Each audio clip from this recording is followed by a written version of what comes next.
aleluia, aleluia. Todo mal, todo mal, todo mal. Sinta, sinta, sinta. Todo mal agora. Em nome de Jesus, em nome de Jesus, em nome de Jesus. Ei, tu que tá com enfermidade no teu útero, tu que tá com enfermidade na tua coluna, tu que tá com enfermidade no teu corpo, no teu ossos, no teu sangue. Meu Deus, o sangue de Jesus é poder.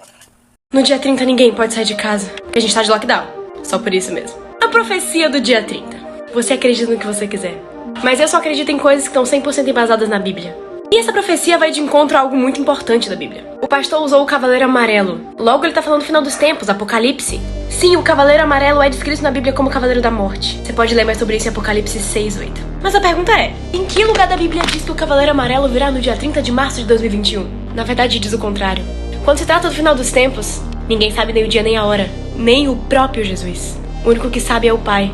Se nem Jesus tá sabendo da data, por que esse pastor saberia? Eu entendo que tem muita gente com medo. Mas o escudo e a espada de um cristão é a Bíblia. E ela tem um recado pra você hoje. Segundo a Pedro 2, no passado surgiram falsos profetas no meio do povo, como também surgirão entre vocês falsos mestres. Eles introduzirão secretamente heresias destruidoras. Muitos lhes seguirão e eles serão destruídos. Cuidado com o que você acredita.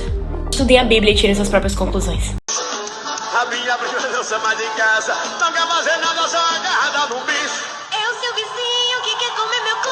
E o seu vizinho que quer comer meu cu. E o seu vizinho que quer comer meu cu. Minha prima se acalma, deixa eu segurar o bicho. É o seu vizinho que quer comer meu cu. E o seu vizinho que quer comer meu cu. E o seu vizinho que quer comer meu cu. Minha prima se acalma, deixa eu segurar o bicho. Já que de meia-noite, quem tiver na rua vai morrer. Conselho pra quem tá começando a gostar de mim. A lua cheia, clareia as ruas do...